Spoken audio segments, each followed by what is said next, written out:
We're observing consciousness. Today's episode is actually about the metaphysical side. It's Halloween month, so we thought it would be fun to talk about pumpkin spice lattes. and ghosts. So that we've all had our interactions with ghosts and stuff like that. So we thought it would be fun to share some of the different things that we've experienced. Some things that we've actually, like we've had entities. I think Alethea has shared before. She's had an entity there, or somebody, a guide that's actually visited her, given her messages. Some of us, like myself, when I was young, I had a lot of energy, a lot of ghosts, whatever you want to call them, in a couple of different houses that I lived in that were spooky. I didn't necessarily get lots of educational value out of it. I didn't learn a lot from it. I saw it and I didn't know how to explain it, and it was just like, it was really odd. But I learned to just like, this is just kind of how it is. Now I don't know if it's been, my whole family experienced it. It wasn't just me. So I don't know if we're exceptionally tuned into energy, or if that house was just super haunted. I don't quite understand how the interactions work. But I'll start with a couple of my interactions. Like when I was young, we lived in a trailer that was. It was a mobile home that was like permanent, and then we had a couple of rooms that were like built onto it. So there was at one point I think we had like 7 or 8 of us stacked into the house, and we would have footsteps. Everybody be in bed in the middle of the night. You'd have footsteps up and down the hallway. We'd have footsteps during the day. Crazy. We'd have footsteps, and there was all kinds of things that happened at that house where we had like what we called our early warning alarm system, and it was where my dad had this '78 Harley pickup truck. I just call it Harley pickup. That's what we called it. It was a Ford pickup truck. And it was loud. It had a big motor in it, and when it came up, we're in a single wide mobile home. The walls reverberate the sound very well, and the back part of the house is where the stuff that's built on. So if you were in the front, this truck pulls up and it vibrates the whole house. You'd hear the truck close because you hear the truck door close from inside with no problem, and then you'd sit there and nobody comes in the house. You go to the door or you go to the window and Dad's not home. And then within 10 minutes, when you heard that noise, my dad would come home. And sometimes it was other people would come home. Somebody else was stopping to visit, and we'd get stuff like that. I had my sister when she was really young. I think it started around when she was like kind of old enough to start talking, maybe a little bit before that, where she was like playing with this invisible friend, and she said her invisible friend's name was Tasha. And Tasha would come up, and I get goosebumps when I talk about this one. When Tasha would come and play with my sister all the time, and I mean all the time, the whole family was kind of just accepting of Tasha being there. That was my sister's invisible friend, and I honestly thought she just had an imagination. I didn't think it was like a real thing, even though my houses I had this energy thing. I didn't think that and that were the same thing, because I didn't have any invisible friends. Nobody was talking to me, but my sister was, and this went on until I want to say she was about 4. And when she was 4 years old, she was taking a bath, and my older sister was sitting with her, which my older sister would have been like, I think it's like 14-ish about that time. So she was sitting with her on the toilet, like just kind of sitting there watching her take a bath. And my sister just goes, she's kind of sitting upright playing some toys, and just goes boom, straight back under the water, and is pulled down. And my older sister is trying to pull her out of the water. She's screaming for my mom because my sister's not coming out of the water. Wow. And my mom came tearing into there and ripped my sister out of the water, and she's like, "What are you doing?" And my sister said Tasha wanted me to go home and play with her. I'm telling you, get goosebumps. Oh my God. And my goodness. So my mom tells my 4-year-old sister that night, like after that everything kind of calmed down, she said, "You have to tell Tasha she has to go home and she can't come over and play anymore." And so that was the end of it. Like Tasha, she didn't come over anymore. My sister stopped playing with her, and like that. And so it's like my sister's belief is pretty interesting. Again, if these are reflections of me, my belief is very interesting. Yeah. But my sister had a very interesting early part of her childhood, in that she interacted constantly with Tasha. So that was another very interesting one, where that's where the only time that I can really remember that it got like You said scary. it was the same house? That was all in the same trailer that happened. I lived in that trailer until I was about 10 and a half years old. So from the time I was 4 until I was 10, so 6 years of living in that trailer, and it was always stuff not like that. That was the worst one. But it was always the walking up and down the hallway. My parents had a baby monitor that sat in my sister's rooms, because I had 2 sisters who were 18 months apart. So when my middle-ish sister was born, they put a baby monitor back there. Dude, she would sit back there and have conversations, blah blah blah. She's a baby, not talking, not saying real words, but there was like they could tell like she's giggling, and my parents were like, there's somebody back there. My dad who was very spiritually connected, but not like, he didn't pursue it with psychedelics or anything. He just had feelings and would say things and pick energy off. He was convinced it was his dad who had died just a couple years earlier, and that it was his dad, and his dad had invited all his friends because his dad was life of the party, just like my dad was. We invited all his friends to come over. Well, I think it might have been, personally, I think that there's a chance that particular place was like its own little portal. I don't know if it's his friends or not. It'd be interesting to do some research on like the address. Oh, you know, those guys that do those ghost hunter stories? Yeah. This is a place, I don't know if I could still get into it because my family doesn't own this place anymore. I don't even know if the trailer is still there, but I know where it's at. And the last time I was there, I was in the trailer. This is how bad things have gotten. Because my family owned the land that it was on. My grandmother sold, my grandma actually owned it. My grandmother sold her house, and then a few years after she sold her house, we ended up moving out of there. We moved to Washington. So the entire place ended up getting sold to the same guy that bought the house. And his mom lived there for a little bit, and then she passed away. And after she passed away, the house just didn't get maintained anymore because it's just a trailer. Nobody cared. So last time I was in there, there's trees and shrubs growing inside the living room floor. It's just like, it's just coming up through the floor. I mean, the place is trash. I would be so curious if there's the guys that are in the paranormal stuff that are like, know how to track it. If I could get back in there, I'd be super curious if anybody ever tracked anything there. But I have the house that I moved into next. So I moved to Washington. That house was I don't remember any energy up there, but I only lived there for a year. When we came back to my hometown, we moved into another house that was owned by my other grandmother. This house ends up burning. It was haunted as shit. Spooky to me. Like, I got scared because there's parts of the house that were really old, parts of the house that were like newer that they built on for another relative of ours. So we were living in the back part of like this apartment back there. There's all kinds of shit that happened in there. That place ended up burning down. The next place I lived in, also owned by my grandma, this place was a dump. It was built by my grandparents in the 60s. It was spooky. You go up in the attic. The attic is like, the floor looks like it could fall through at any time, and it's stacked with stuff. Like, my grandma, I won't call her a hoarder, but she lived through the Depression and everything had value, and so she didn't know how to let go of things. So we had a lot of stuff, but it wasn't quite on a hoarder scale. It was just in between.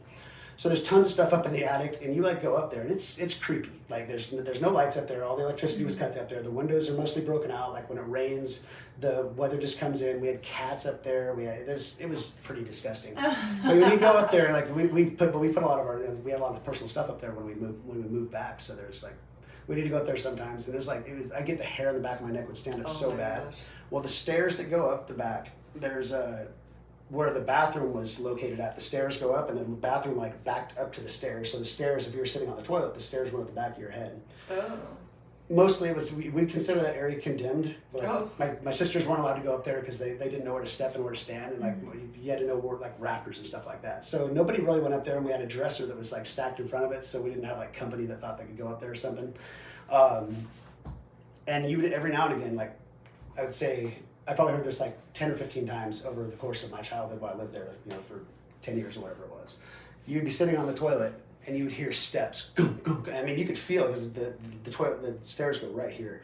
Hear steps, gum, gum, gum, and you're just like, I hear everybody is in the, like, next door. I can hear everybody is over there. Nobody is going upstairs. Nobody went upstairs. There's no reason to go upstairs. I know there's nobody up there, but I heard these steps, and I'm like, man, you get the goosebumps. And that house had a lot of issues. And when I say I'm curious about a portal, that house, we had a friend that was like, she's very in touch with energy and stuff like that. She came over to that house one time, and she said she didn't even get out of the truck. And she goes, it's not. And she said, I'm not getting out because I'm scared. She goes, it's just too much energy for me. Yeah. And that was that house. And I mean, I lived there forever, and I had so much shit that went on. So I'm a deep believer in this stuff. I don't have a great explanation for it, because it's like, as I went in and did psychedelics, I started learning how to channel. And when I channel, like, I've talked to my grandmother. I've talked, I've had conversations, and now are those ghosts, or were those just like people that could have maybe been communicated with? Because I don't hear my grandma clumping around. Like, she's not, when I talk to her, she's doing whatever she's doing. It's a whole different experience. Yeah, same with any of my family members. Spirits in between. Yeah, so there's that people that definitely, I don't know, but I've definitely heard a lot of stories about they get stuck here. Like Esperanza was just telling us on her episode. that her sister was basically stuck in between, and she had to do something to help her get over the get over the crossover. So yeah, it could be the crossing over type stuff. It could be, I don't understand it at a deep level, but I'm super curious. That's interesting though, that you kept ending up in a place that was like a portal, and now you're like a medium. So and I'll be honest, at my house, maybe he can help us, but then they're like, I guess we had to be more subtle again. We tried to be loud at the beginning.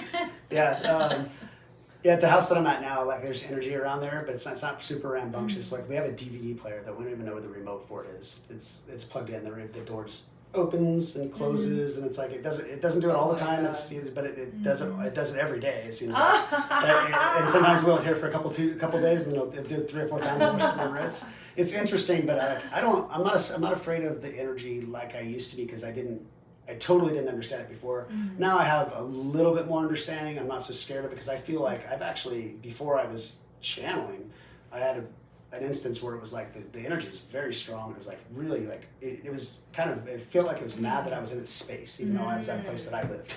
It was like it felt like it was hovering over me and like trying to like almost push me around. Demonic. Whoa. I won't even say demonic. You know what I did is I was doing psychedelics, but I wasn't that far into the journey. I didn't know that I could do any kind of type of channeling yet.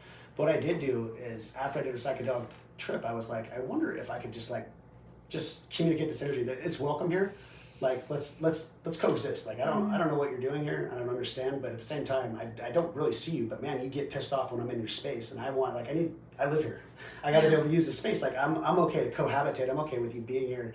I'm not even kidding you. That shit settled way down. Like it just really settled down. Didn't go away, but it really settled down. I tried, the night this happened, I burned a blue candle when it was getting really rambunctious. I burned a blue candle because that's what my parents told me when I was young, that that's the way to make them go away. I burned this blue candle, and this thing, it stayed like in the room. I could like feel it just moving around. And it's like, fuck you, I'm not leaving. I'm pissed that you're in my space type of thing. And I was just like, I literally, like that was the last time that I can remember being like, I'm kind of scared right now. I'm curled up under my blankets.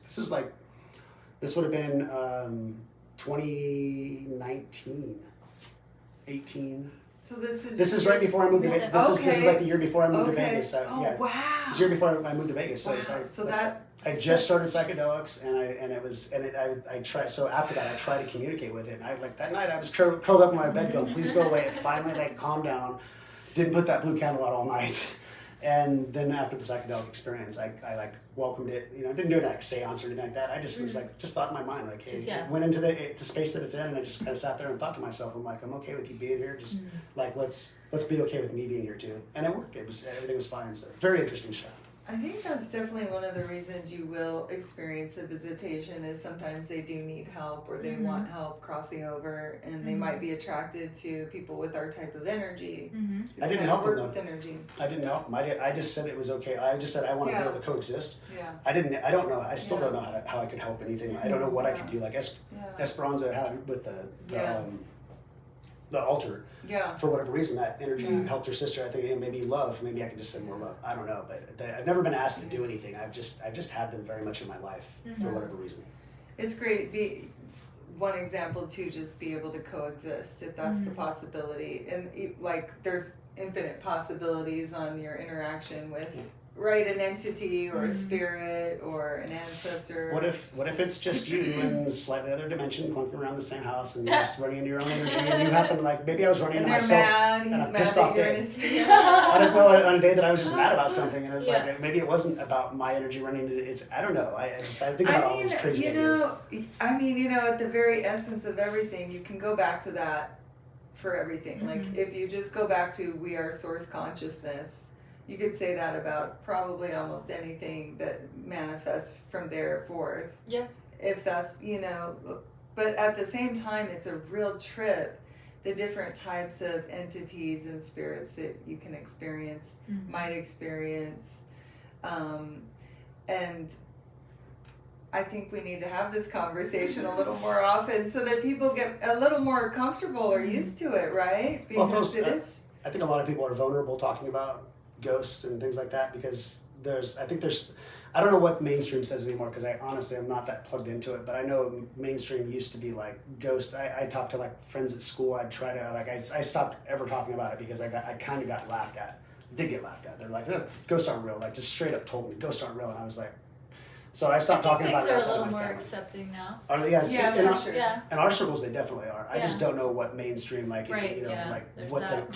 what does the people that are still listening, So like that's CNN, not like, what do they it's think? not like you have to, oh, this is a crazy, like Alethea lives in this world, so she's like, oh yeah, of course. But there's a lot of the people who are still like, oh, you know, they're, I don't know.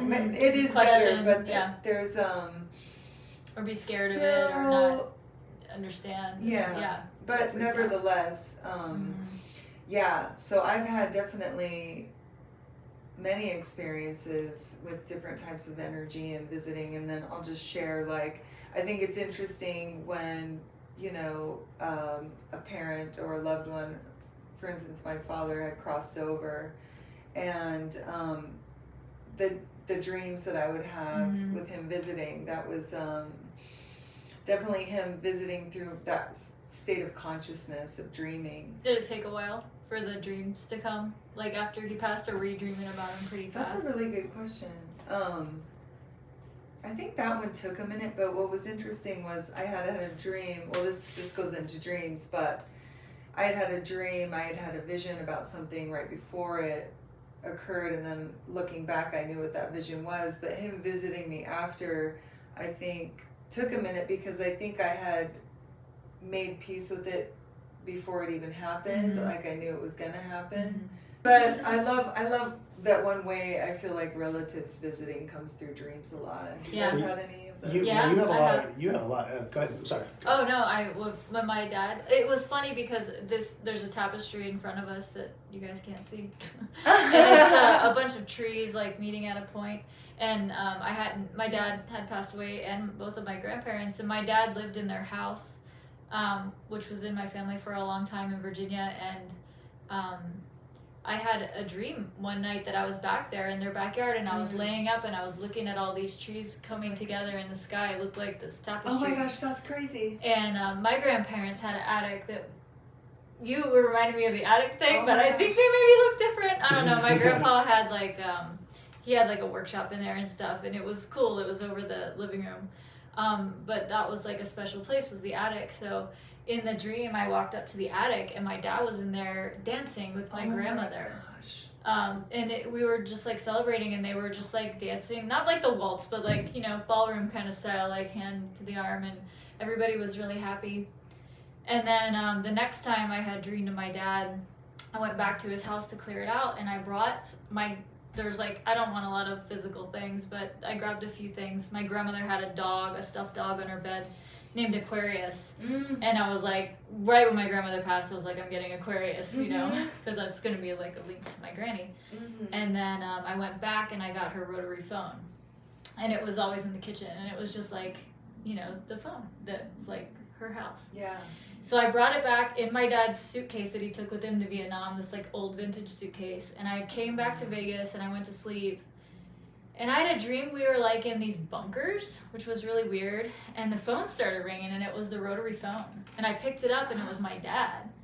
And he was like, I just want to tell you that I'm really sorry that like I failed you. Like, I'm sorry that I left. I'm sorry I chose alcohol, and I love you, and you're going to be awesome.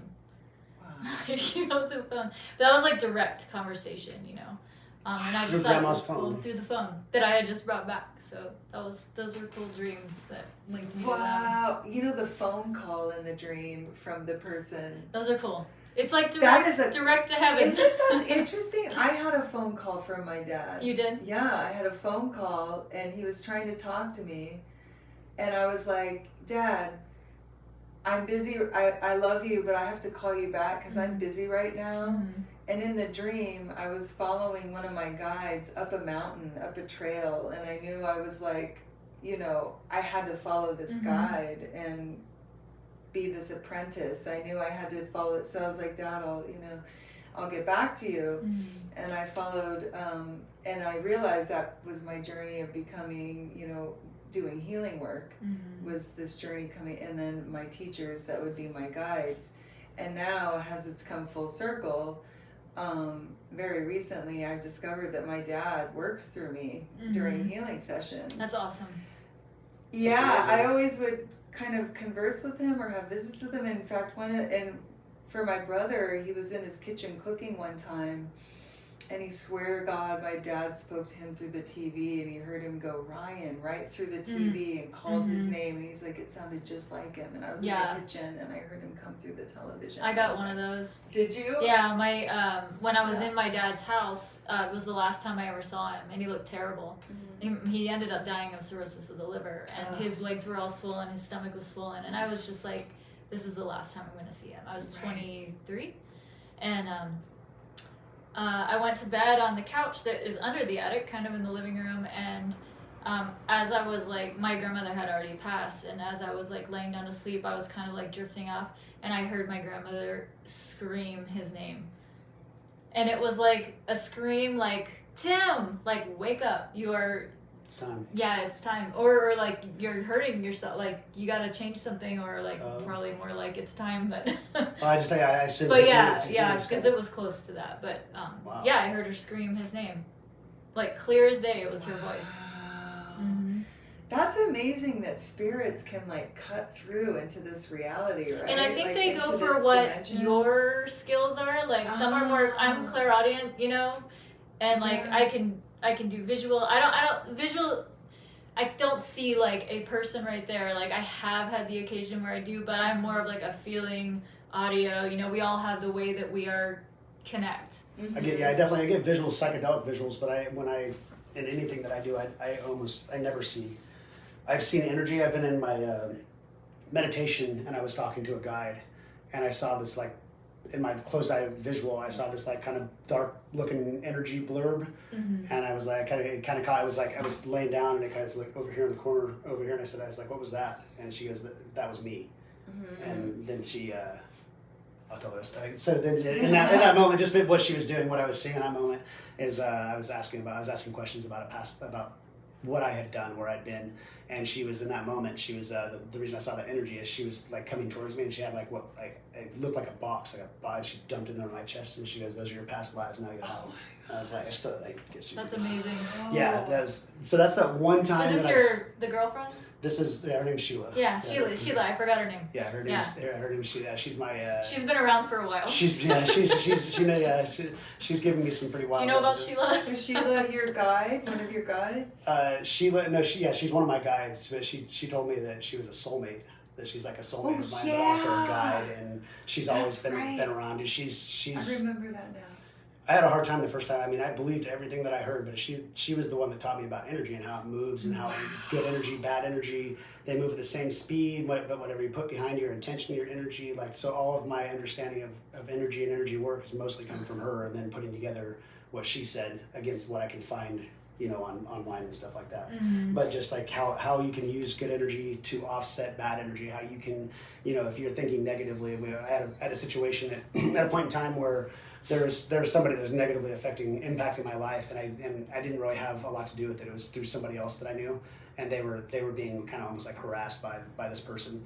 And she ultimately was like, you know, how you deal with that is when you're thinking about that person, you stop calling him asshole and dickhead and all these things. Just call him by his name. When you think about if he's trying to like dig information up on you, you just, you know, he's a good investigator, because this person, believe it or not, is important to you somewhere else in this reality. Whatever's going on in this reality, he's healing from something. He's very angry about something that happened to him through a connection of yours. And I was like, what?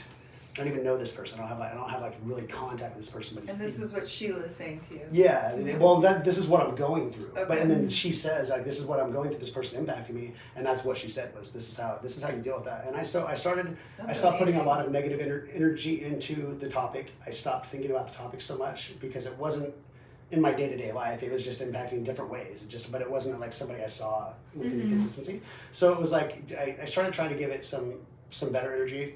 And I stopped thinking about things the way that she told me to stop thinking about them, and it did help. It helped a lot. Like it made a huge impact, and you know, hopefully it continues to be that way, because I don't put much energy into it anymore. I hope, you know, for all intents and purposes, I hope the person is in like good spirits and doing well. Like I'm not negatively trying to impact their journey. Right. I do send good energy now, and and anytime I hear the name, I try not to put negative. Attach a negative feeling towards it. It's just this is a thing that happened, it's a noun Well, when things happen, this is the interesting thing. Object.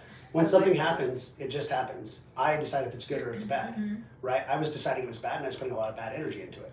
Well, now I can look at it, and she says, this is somebody that's important to you. This is somebody that's working out their stuff, and they're angry about something that happened, and this is they're working out. And like some of this is bringing their own bad energy upon themselves, but they're working it out. Just like I've worked out my shit, passive aggressiveness and being an asshole to people at different times. Other people view me in probably the way that I viewed this other person. So it was like, I can change. That means they can change too, and I don't have to feed into it. I don't have to make it worse if I can control just how I think about it. I can think about something else, or I can think positively about it. And that's what she gave me. That's how I understood it, and it worked for me. So I understand energy to be that way. And that's like for what I believe and what I've seen for myself. That's how I think it's working. Like so, you can apply good, apply bad, but if you apply bad, like it reverberates. They feel that bad, and they think of you, and when they think of you, they're not thinking good. But if you apply good, maybe they feel that good, and when they think of you, they just think, I just don't have the energy to go put into it today. Like, why am I spending my energy doing this? This person doesn't affect me really. But, maybe they start thinking that way. I don't understand their side of it, but I understand my side and what I can control. This is why connecting to spirits is important, because they're teaching us. Where else was I going to learn that lesson? Unless somebody taught them, and then they taught me. It's like and they can teach us through downloads. They can teach us through like feeling it and just giving us like a quicker understanding and like an all-encompassing way that feels different. I think when you start developing relationships and connections with different spirits, guides, you understand what a download feels like versus like, oh, I heard footsteps running up the stairs or this or that. You understand what that kind of communication is, and it's really helpful. What a good point, Alethea. Yeah, that's so true. That's what we do when we go on the shamanic journey is we connect to spirit helpers. Yeah. And it's so interesting because it feels so real, but you're in non-ordinary you're just connecting to non-ordinary reality. You're connecting to a different state of your consciousness. And to where you're open to maybe meeting some spirit helpers or guides that you didn't really know were available before. It just helps you connect if you're not already connecting to one. Just that's naturally coming through. But that's so interesting, Alethea, and how helpful that can be. How much wisdom you can gain through doing something. And I would say too, anybody that is interested in that kind of stuff that is never connected, going through like some kind of like shamanic meditation or anything like that with Dana too, because she's amazing at that, and I've been through a few of her. The one bit of advice I could give is not like being nervous about it and just going in with a completely open mind and saying nothing that comes into my head or that I say or write down is wrong. Like you just have to go in with a completely open mind and not judge anything that you're getting, and just not be worried about writing that down or sharing that, because... Well, think about when you're going to into an idea like this, if you came from a background that's not so open to this, that maybe what did your parents believe? Because what they believed is probably what you kind of believe. And if you're trying to open your mind up to this, and this just seems so far-fetched, what Alethea is saying is like, just remember your own limiting belief. That's what's stopping you. Anything in this physical reality, anything that physics doesn't, physics stops you from being able to make your body run faster than it can run or jump higher than it can jump. But outside of that, anything that you can do in this physical reality, you can do. So and if you think you can't do it, it's just because you don't believe enough in yourself to be able to do it. And that's because you learned that from somebody else. And that's why you go in with an open mind. Believe in yourself. Believe that you are capable of doing anything and see where it takes you. Like what's the harm?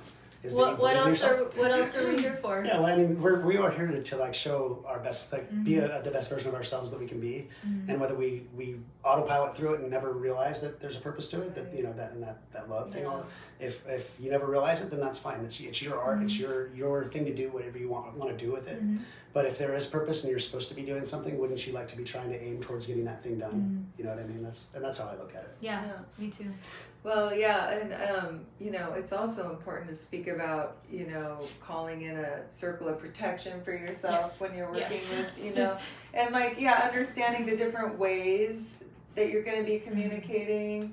the different types of interaction. Like you're saying, you have different types of interaction. And definitely don't confuse having an open mind to being open to right. any energies, because it is very important to have that circle of protection, which is why, especially if you're new to it or anything, having somebody guide you through that is really good. Because it's it's like lifting kettlebells for the first time. If you have bad form, you can hurt yourself. If you don't know what you're doing, like there's I talked about before, like I had like an attachment type, entity type thing that came to after I did Bufo, and that's some freaky shit. And that's there's a lot of like there's rituals that go into some of these things, and circling yourself for protection and closing the ceremony out in a proper way. Yes. Like there's people that understand these things way more than I do, but have a deep belief in the fact that you need to be there. When ceremonies open and close, there's a certain way to do them that makes this a full circle and closes the loop, so you don't leave yourself open to bad energy or something, an entity of some kind. So it's good to understand it at a deeper level.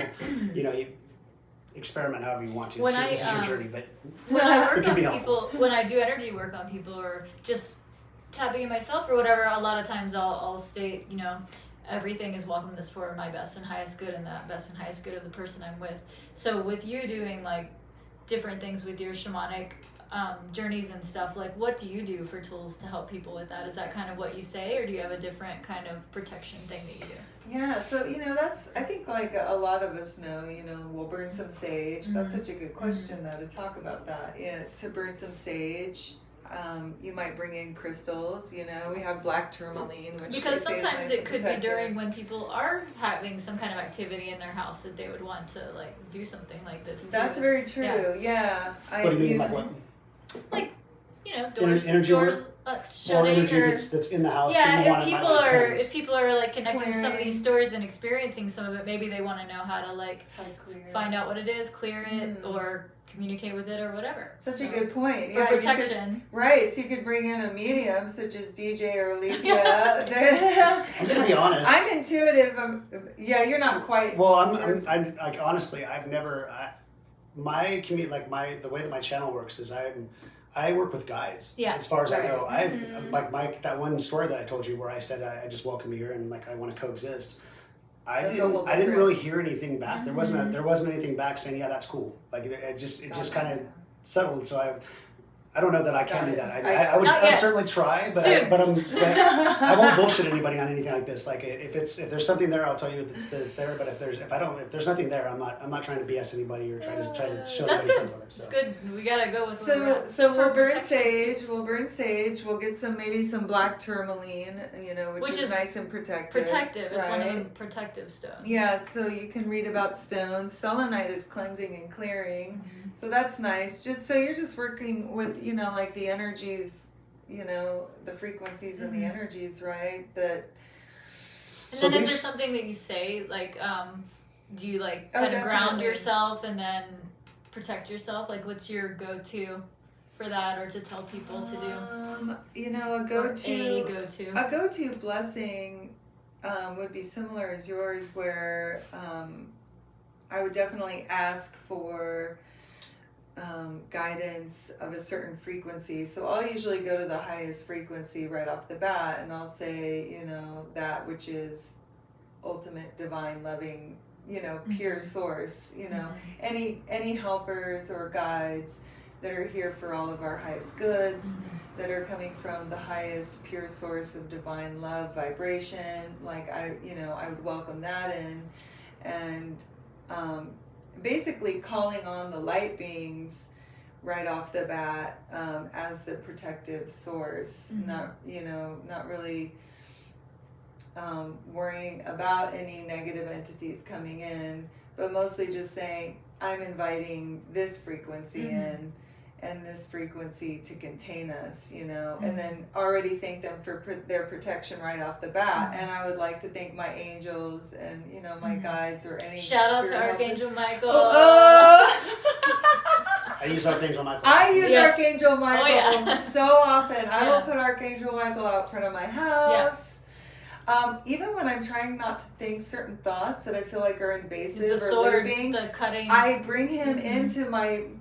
I visualize him with my mind's eye, and I bring him with that sword to like stand in front of this thought even, you know, because I'm like, That's really good. yeah, you know, when something, I just need to overpower something that's a negative thought loop that's going back to that, you know, old brain, that old pattern. Programming. Yeah, the old programming. I'm like, whoa, that's not, cut that off. But yeah, Michael's a great one. Oh, one thing you can visualize too is, you know, just your energy field and white light protecting your energy field if you do nothing else. You know, you can picture it coming from the core of the earth and down through your head through source energy and just creating this protection white bubble around you. Yeah, that's my go-to is I picture, I didn't used to, my mom always just, we called it a circle of protection in my house. We just, when I would do a prayer, and when I was young, I wasn't religious, but I believe in God. I still believe in a God. It's just, I'm not quite sure that I describe it the same way as everybody else would describe it. I don't think it's a single soul entity thing, but I think there's something divine about this. But anyways, when I'd go through like a prayer every night, and I wanted to protect my family, and that's when I would actually circle everybody with a circle of protection. I'd picture them and picture a circle of protection, nice little white circle of protection around them, and that was, you know, it's like saying your prayers at night. Yeah. It was just I wanted to protect, you know, and when I was young, I'll get into that story later. But they also say you can pull your 8th chakra, your Weta Kocha, whatever your starseed chakra, and you can literally visualize grabbing it right above you, where your soul is kind of connected into your physical body, and you can pull that around you when you want extra protection. That's nice. Right? And like you can pull it down and bring it, and then connect to the grounding through your feet. That's like hugely important, connecting to the earth. And then, you know, when you feel like complete with that and you want to just cleanse the energy, you just pull it back up. You know, okay, let me cleanse that out, you know, and I feel good now and refreshed. But yeah, when you're specifically gonna do spirit work, it's nice to really pull that down around you, like a cloak. I like that. Your Jedi cape. All right, so with all of that said, those are some pretty fascinating stories. Like there's, and I feel like we could probably just keep going on, and at a certain point it'll fizzle out. But I think everybody's got the point. You know, we just want to share this. It's a fun thing around Halloween. It's not to be spooky because I haven't found most of this hasn't been real spooky. Most of my stuff has been pretty fun. So thanks for checking out what we're doing. And you know, we usually do a tarot card before we get started, and we just came out running. Right in. So let's do the tarot card now. What do we get? Yeah. So this is from the Egyptian tarot, and it was really awesome because we pulled the Ace of Chalices, the 1 card, and that felt just right to me. It just jumped right out, and it felt just right to me because this is the first time we're doing this today in a new space. So there's definitely another new beginning energy I'm feeling for today. So it's perfect that this came out, and I'm feeling this today for a lot of us too. But at the same time, I had just seen the 000 today. And yesterday I had seen the 999, so it felt like, oh, the 1 is perfect coming from the 0. So like it's another new flow. We had that the first time we started, we had 0 energy. I pulled the 0 card, and then right after we had the 1 card. So like we're in this new loop of a flow, so this was fun that came out. Love it. Right? Yeah. And so, so those are some ways to protect yourself too when you're doing spirit work, or when you just feel like, you know, light a blue candle. You know, that was a nice tool in working. I don't even know why it's a nice tool, but that's why my candles parents are also good. Yeah, my parents told me that, and I had a belief in it, and it worked. And it's like that. Maybe that goes back to, it was supposed to be white candles, but for blue candles, I had a belief that it worked, and it worked. That's right. Belief is 9/10 of your reality. So, thank you guys for listening, for watching. Thank you. And we're gonna close out. We're gonna ring the bell just to, you know, I think sometimes we call them in as we're talking about them. Just send them on out. So we're going to thank all our spirit helpers, and we're going to thank everybody who joined in with us today with observing consciousness. Thank you.